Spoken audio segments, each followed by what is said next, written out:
Hey there, business technology friends. For those of you who are new to our channel, my name is Garrett from ITX Tech Group, which is a leading managed service provider based in southern Wisconsin that helps companies with their business technology needs. Now, in today's short video, it's going to be all about how to avoid and identify phishing attacks. So guys, in the digital age where communication and transactions are largely conducted online, the threat of phishing attacks literally looms ever present. It's literally everywhere. Phishing has literally evolved into a highly sophisticated form of cybercrime that targets individuals and organizations alike. So, in this video, we are going to shed some light on what phishing actually is. I'm going to go ahead and I'm going to explain its various forms, and I'm going to provide some actionable strategies to help you to be able to avoid and identify phishing attacks. All right. So, as far as what phishing actually is, phishing is basically a deceptive cyber attack method that's employed by malicious actors to trick individuals into divulging sensitive information, such as usernames, passwords, credit card numbers, and personal data, just to name a few. These attackers often disguise themselves as trustworthy entities, using emails, instant messages, social media, or even phone calls to manipulate their targets, okay? So, the different types of phishing attacks, there's all kinds, okay? So I'll go through the different types of phishing attacks, okay? So first one, we've got email phishing, okay? Email phishing is by far the absolute most common form of phishing, basically where attackers send seemingly legitimate emails that contain malicious links or attachments. These emails often mimic well-known organizations, urging recipients to click on links that lead to fake websites that are designed to steal your login credentials or deliver malware, okay? Now, the next type of phishing is called spear phishing. I know this probably sounds funny because, spear phishing is like an actual type of phishing in the actual, water, but I mean, here we got spear phishing, okay? Spear phishing is a more targeted approach. Spear phishing basically involves tailoring attacks to specific individuals or organizations. Attackers basically gather personal information about their targets from social media or other sources to make their phishing attempts way, way, way more convincing, okay? Now, the next type of phishing attack is, you guessed it, it's called whaling. Again, another type of actual phishing in actual water, but this is called whaling.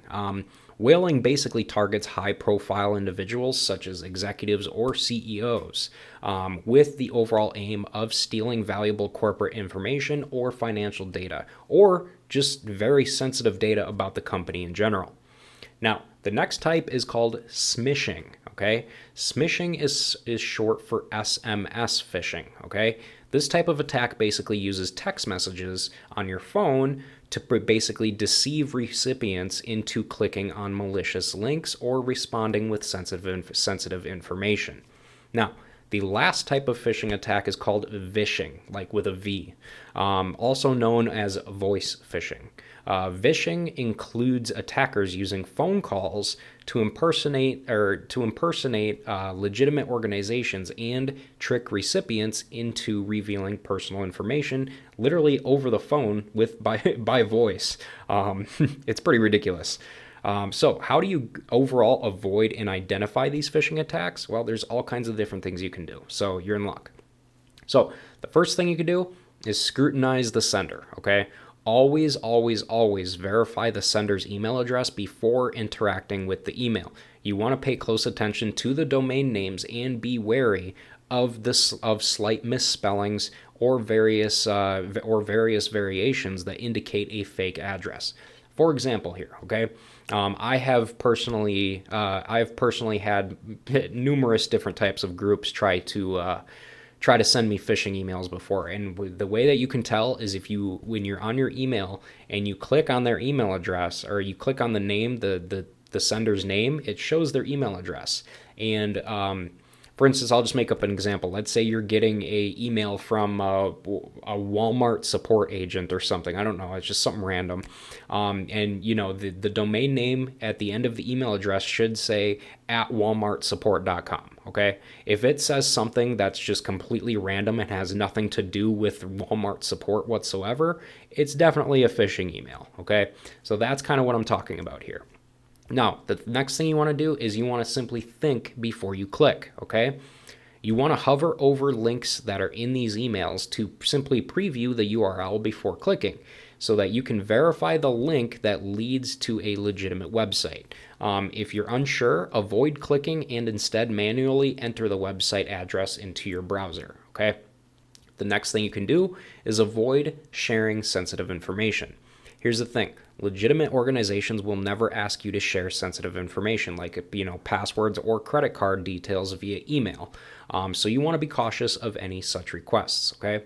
Now, the next thing you want to do is enable multi-factor authentication. Whenever possible, enable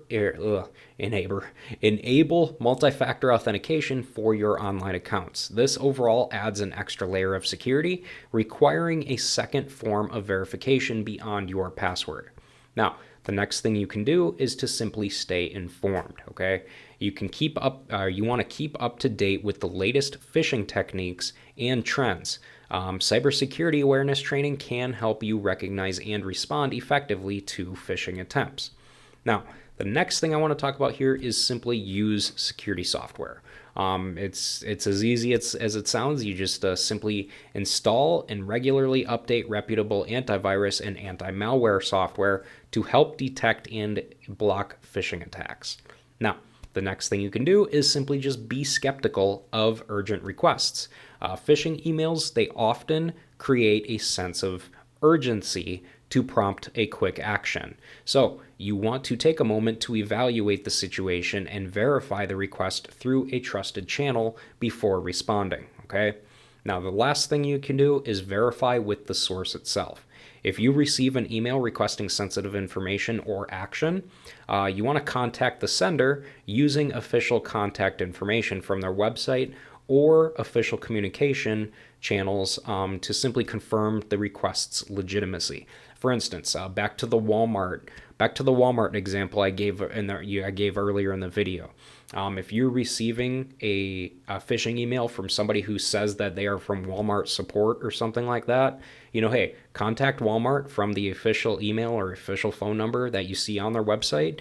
Call them up and be like, hey, I'm getting this email. Is this really you guys? And just, verify it from the source, from themselves before you actually take action and do anything. All right. Overall here, you guys, phishing attacks continue to be a very significant cybersecurity threat, exploiting human psychology and the trust that we place in digital communications. So, by understanding the various forms of phishing, staying vigilant, and following the best practices to avoid and identify phishing attacks, individuals and organizations can literally significantly reduce their overall risk of falling victim to these malicious schemes. Realistically, in a world where our digital lives are interconnected, safeguarding our personal and sensitive information against phishing attacks is absolutely crucial. All right. Now, if any of you guys have any questions about anything that I mentioned in this video whatsoever, feel free to go ahead and reach out to us on LinkedIn, which you can find a link to our LinkedIn page in the description below this video. But overall here, you guys, that's going to pretty much do it for this video. So I will go ahead and wrap this one up. But if you guys haven't already, before you guys leave, go ahead and make sure to subscribe to our channel so that you never miss a new business technology related video from us on a weekly basis. And hey guys, with that said, thanks again for watching.